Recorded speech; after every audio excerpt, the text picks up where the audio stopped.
Hello, and good day, good evening. My name is Sasa Kayinde. I'm a human rights activist here today to speak with Alex Deshime. And we're here today to talk about ongoing human rights abuses in Rwanda. Alex Deshime is also another human rights activist from the Rwandan diaspora, and he's also part of the Idabanje movement to bring more light to the human rights atrocities against prisoners in Rwanda. Welcome, Alex, if you could say hello to our viewers today. Thank you, Sasa, and thank you to have me again. And my name is Alex Dushime, as you say. I'm an American, originated from Rwanda. I live in the state of Louisiana, the city of Baton Rouge, and I hope we're going to have a good talk show. Thank you. Thank you. We're gonna we'll watch a small video before we get started, and then after Alex will actually translate for us in English what's the contents. Thank you.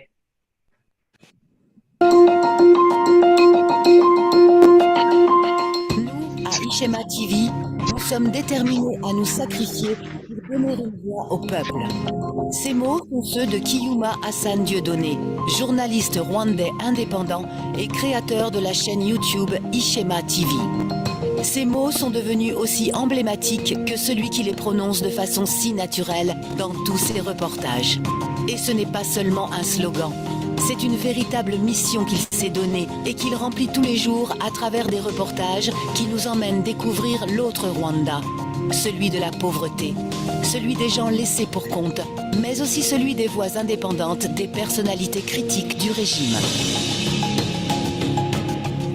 Grâce à Cyuma Hassan Dieudonné et à Ishema TV, les internautes du monde entier découvrent la vie des quartiers défavorisés de Kigali, les souffrances des sans-abri, les histoires de femmes victimes de violences sexuelles, les veuves qui se battent seules pour sauver leurs biens ou sortir leurs enfants de la misère, les travailleurs journaliers frappés par la crise, les jeunes désœuvrés. Il est un des rares journalistes à avoir couvert l'enterrement du jeune chanteur chrétien Kizito Mihigo, mort brutalement en février 2020 entre les mains de la police. Son charisme, sa simplicité et son professionnalisme lui ont fait gagner le respect de ses collègues et du public, faisant de lui l'une des voix les plus écoutées et les plus suivies sur la toile. Chacun des sujets qu'il traite nous touche et nous appelle à agir pour changer une situation inacceptable, mettre fin à la corruption, dénoncer l'injustice, l'indifférence, décrier l'impunité. Protégeons la liberté de la presse. Protégeons le droit à l'information. Protégeons les droits de Cyuma Hassan Dieudonné, Ishema TV. All right. Thank you for that. So, Alex, if you could kind of give us a summary of really what was going on in that video.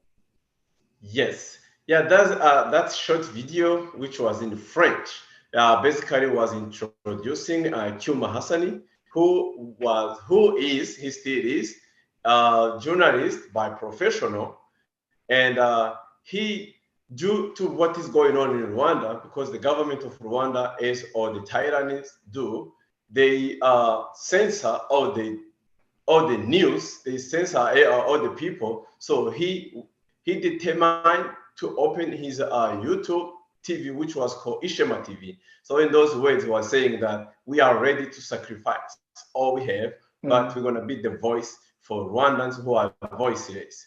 And there was some script when he was covering what is going on. We saw where he was in a little hall, which was covering that video where people who live in those halls, he went to visit them, he was with them, sharing the image of how he lives.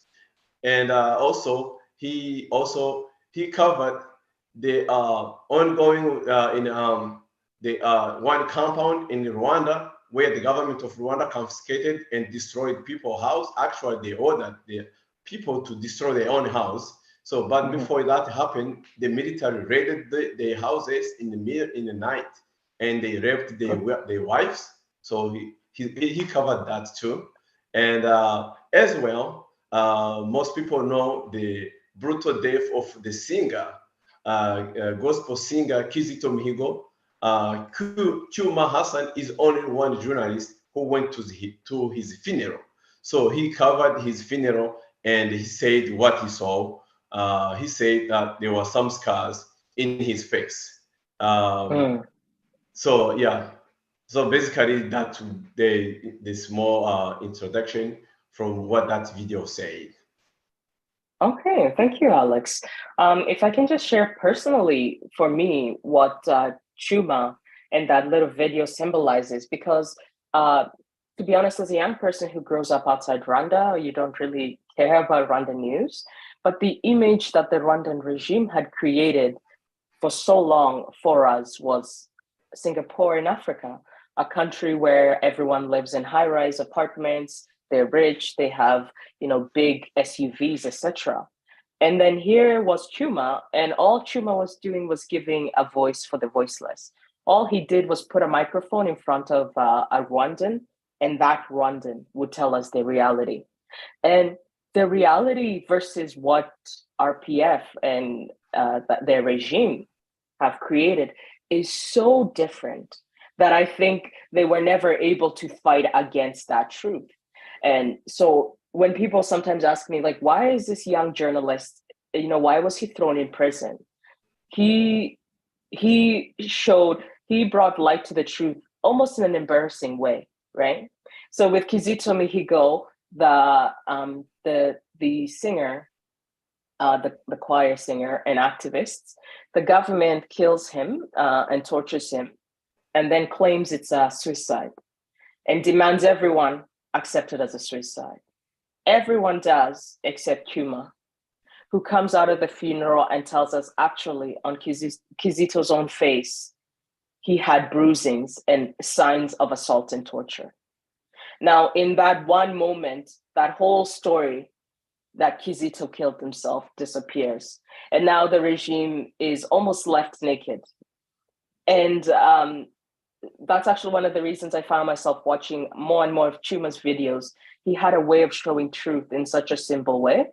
So if I'll actually give you a word, then we're going to dive in on what's going on to Chuma now that he's been imprisoned, when he was imprisoned, and what we want the world to know about him. Thank you, Cecilia. Basically, you actually said everything, but for those people who don't know Cyuma Hassani, his real name is Niosenga Diedoni. So Cyuma Hassani was his stage name, and he's a journalist as a professional. So before he started his YouTube to be a YouTuber, he was working on a radio station in the north of Rwanda, Ruhengeri, and so as he was seeing what is going on in Rwanda, like I said, the Rwandan government is all the tyranny, they censor all the news.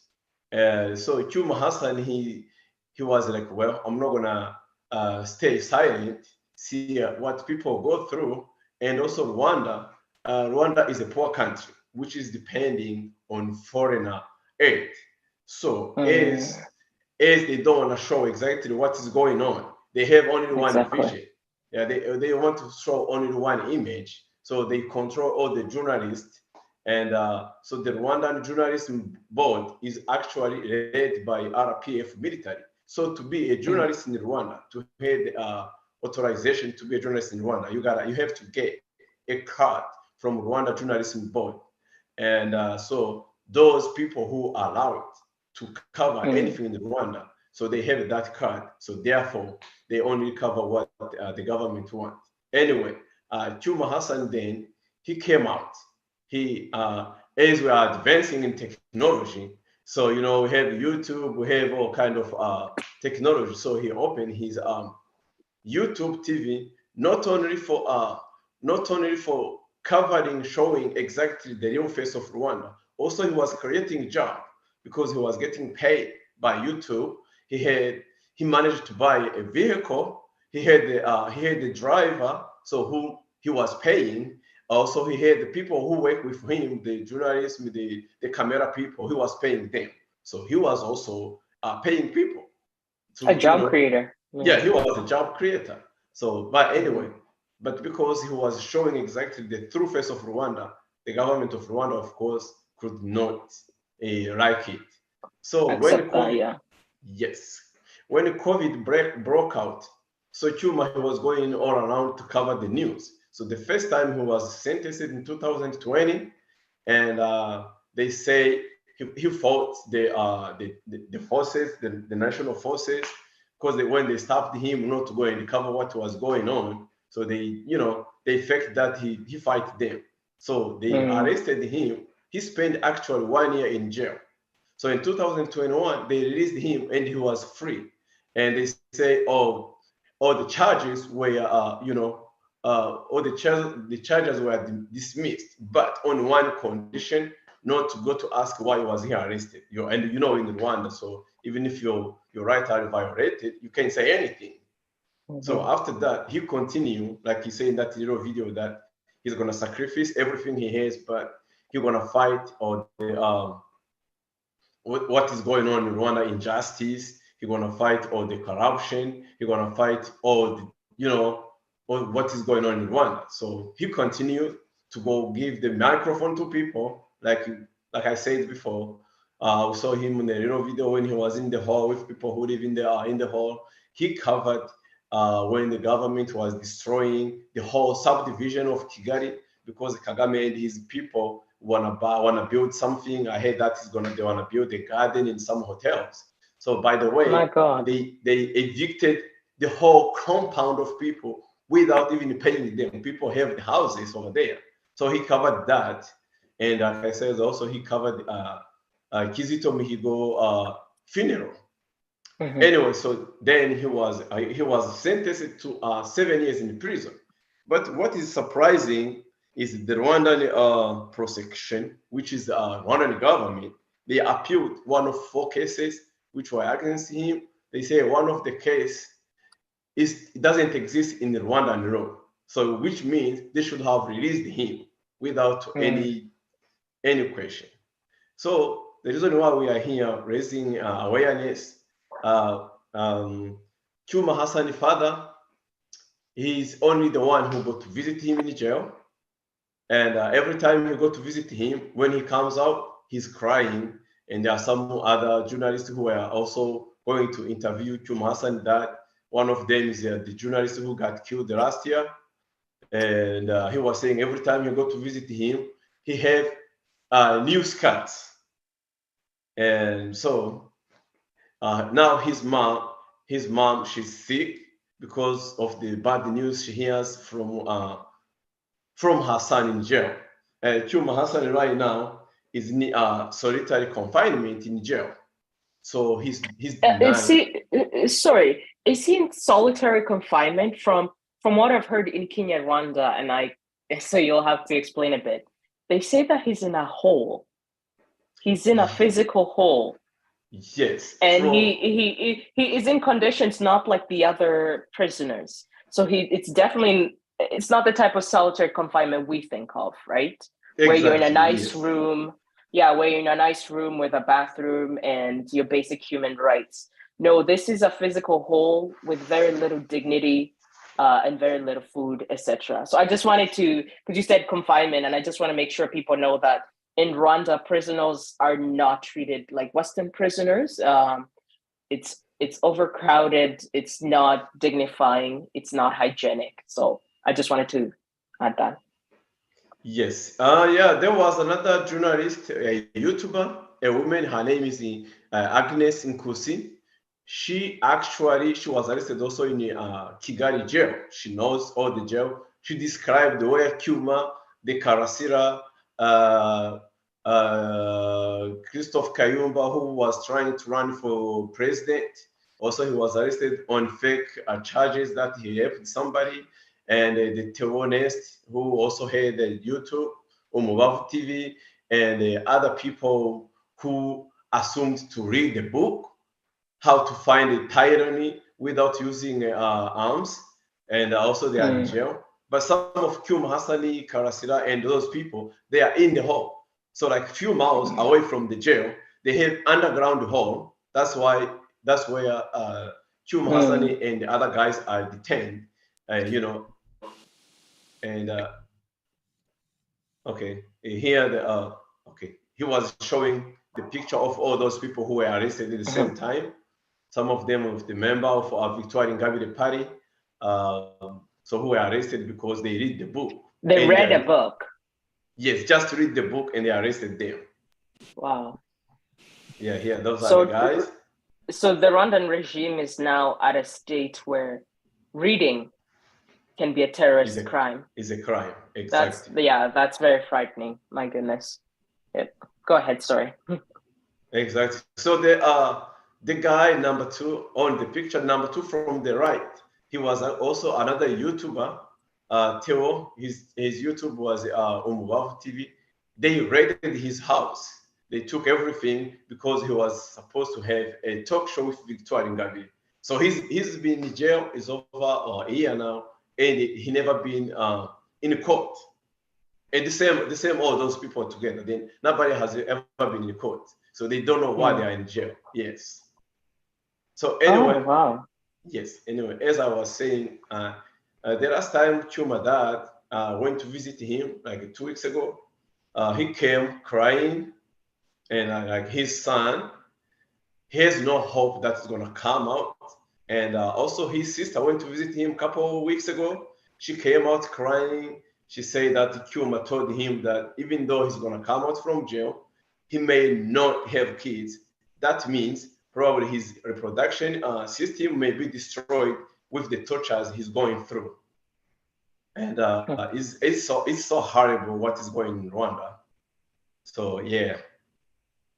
Wow. And you know what, for people who aren't Rwandan, if you don't know Rwandan history, sometimes these actions, these inhumane actions seem out of nowhere. But what they're doing to Cyuma is actually, it's a historical thing. I don't know whether I'm talking about the same thing, but I believe they call it kushahura or kushahura.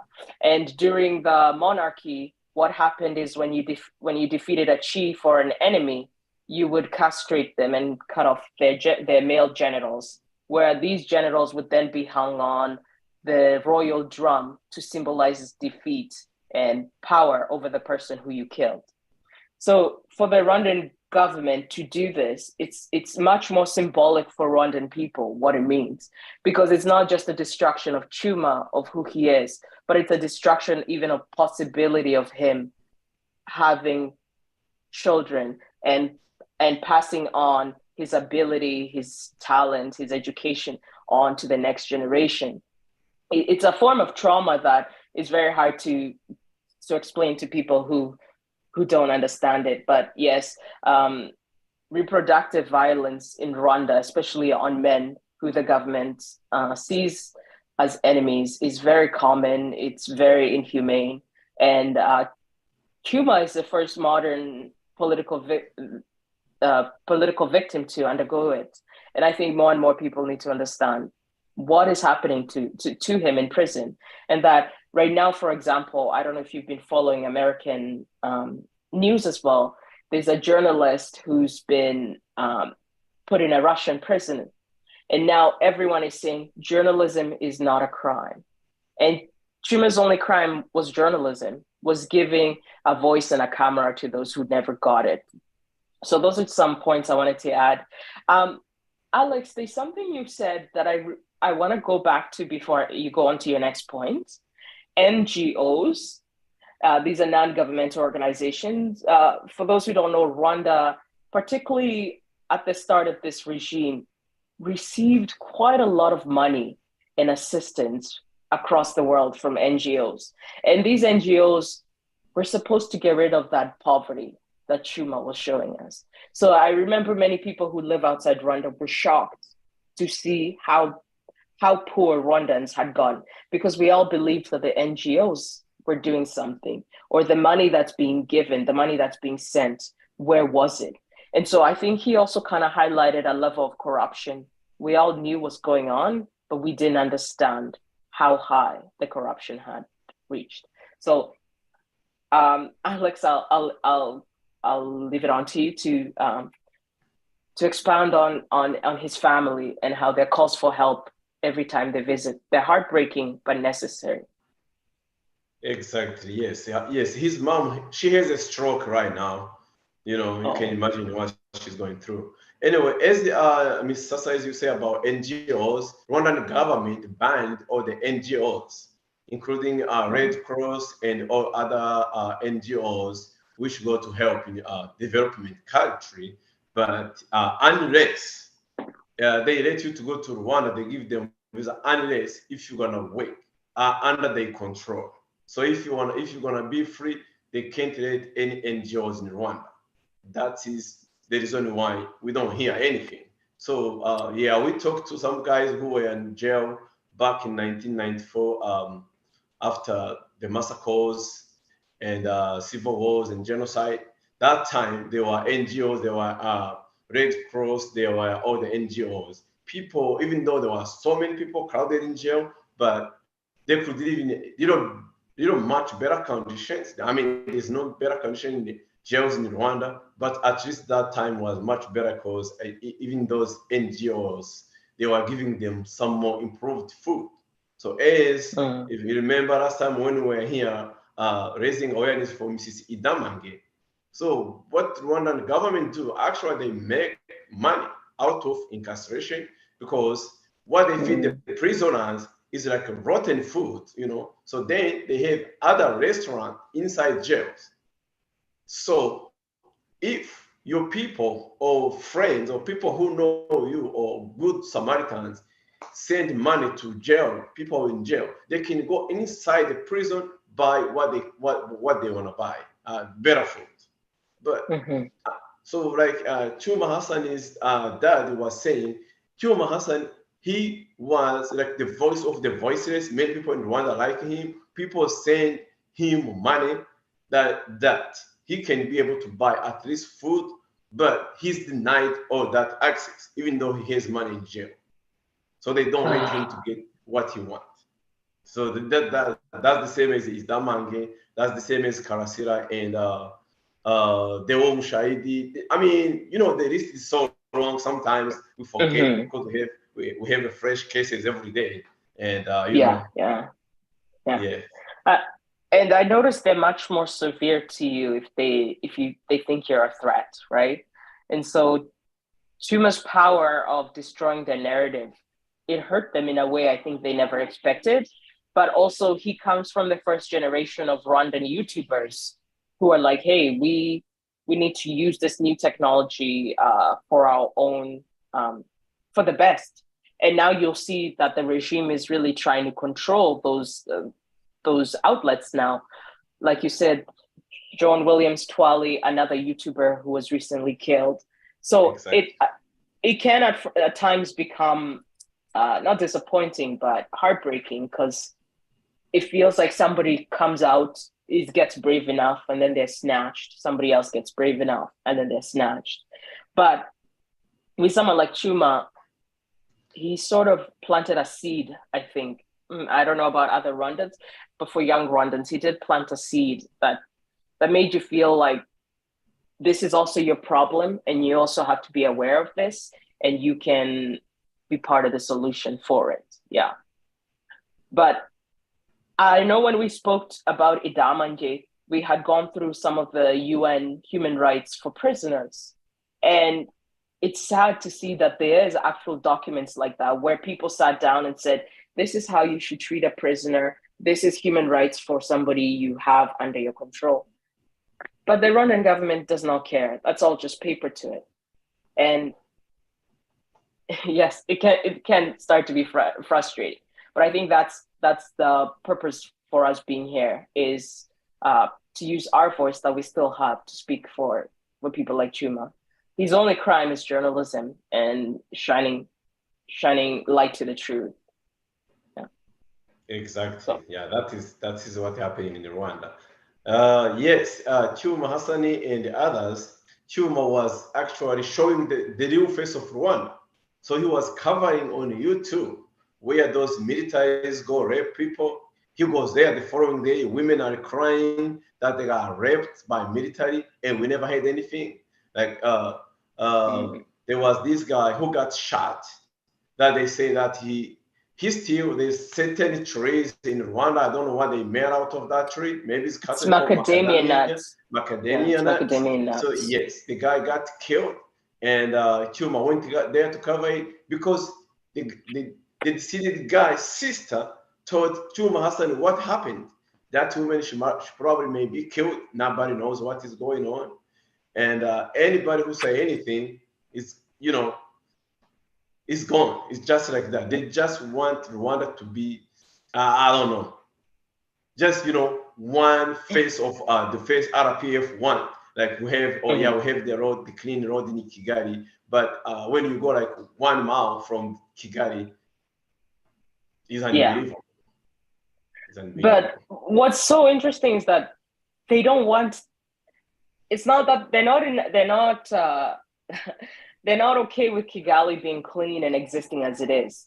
They also want the poor to hide. They don't want them to be seen, which is such a strange mentality because you cannot have both. You cannot impoverish people. You cannot steal land from people and then expect them to be wealthy. So it's such a strange reality that they live in. And to punish Cyuma doesn't solve the problem because Cyuma being in prison did not stop the Kangondo properties and land from being raided or from the people speaking up. But exactly. Yeah. Yes, that's how it is. I recently watched the movie on Netflix called How to Become a Tyranny. That's exactly what is going on in Rwanda right now. There is a famine going on in Rwanda. People are starved, and the government planned it. They don't have any food. So if you compare to what Mussolini did in Russia, in Ukraine, it's exactly the same. So they just want to silence any voice. So that's what they want to do. So if you say anything, they humiliate you, they humiliate your family, they humiliate anybody who knows you. Then you get to the point that the Kagame is only one savior. So I was watching some few pictures today. As we know, last week there was inundation in Rwanda, some landsliding because of so much rain. So when you see Kagame went there, they know the savior is coming. He's gonna save us. So that's only one hope they end, and it doesn't happen by coincidence. So he's doing it to make people that he's only the one who can save them because other people they are nothing here, So that's how tyranny is. Yeah, that's how he's building his tyranny. Yes. How else can we help people like Cyuma, journalists who are being imprisoned in Rwanda, being censored? Many people write, many people bring vocal awareness, but is there any other ideas you can think of other things we could do so Cyuma's name is much more known? Well, I think we're gonna keep making noise. We're gonna keep making Rwandan partners be aware of what is going on. Because sometimes we try to raise money, which is not a bad thing. But as I say, Cyuma, people, he gave him money. Idamange has money, but she has no access to that money. Karasira has money, but they have no access to that money. They still dying hunger in jail. They can't buy even a hygienic thing. They can't buy soap, but they have money. So that is just humiliation going on in Rwanda. I think sometimes I think it's like Rwandans mind setting of seeing things happening, and then you're gonna be aware when it comes to you. So I think it's time. It's to actually late. Every Rwandan have to stand up, say no, enough is enough. Yeah, that's yes. And be active, and be active in this movement. Yeah. So yeah. Thank you so much, Alex. I think those points were great. Is there another point you'd like to add about Cyuma before we close this stream today? Yeah, as closings, actually, what I just said, I'm calling out on all Rwandans, especially Rwandans who live in diaspora. We have a freedom to speak, we speak. But as well, I'm calling those in Rwanda because if Rwandans people inside Rwanda don't stand up and fight for their right, eh, Mm-hmm.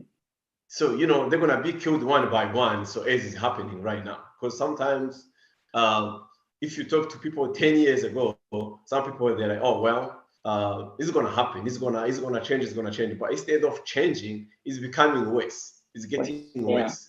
So yeah, I'm calling Rwandans, especially young people, to stand up, fight for fight for our freedom, fight for our Mm-hmm. independence, because nobody else will bring it to us. It's No, ourselves. no. Yeah, but also those people who are overseas, including ourselves, keep knocking on doors. Go to you, tell USA administration, Canadian, European, that these government, these people you're collaborating with, these people you're giving our tax money, see what they are doing, Mm-hmm. because that's only one way we have to stop it. Yeah. Using the voice we have, you know. And I would also really encourage people to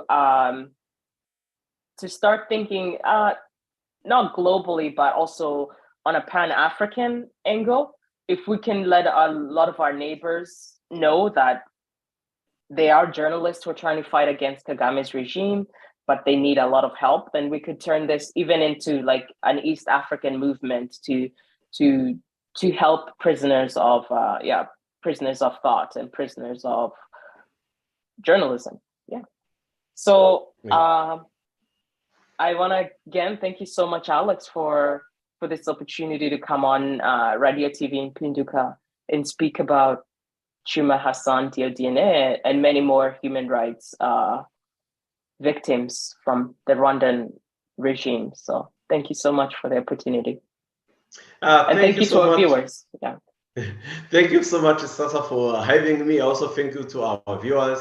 And again, I'm still calling out to Rwandans to stand together and unite ourselves. And I know united we stand. Thank you very much. Definitely. Thank you.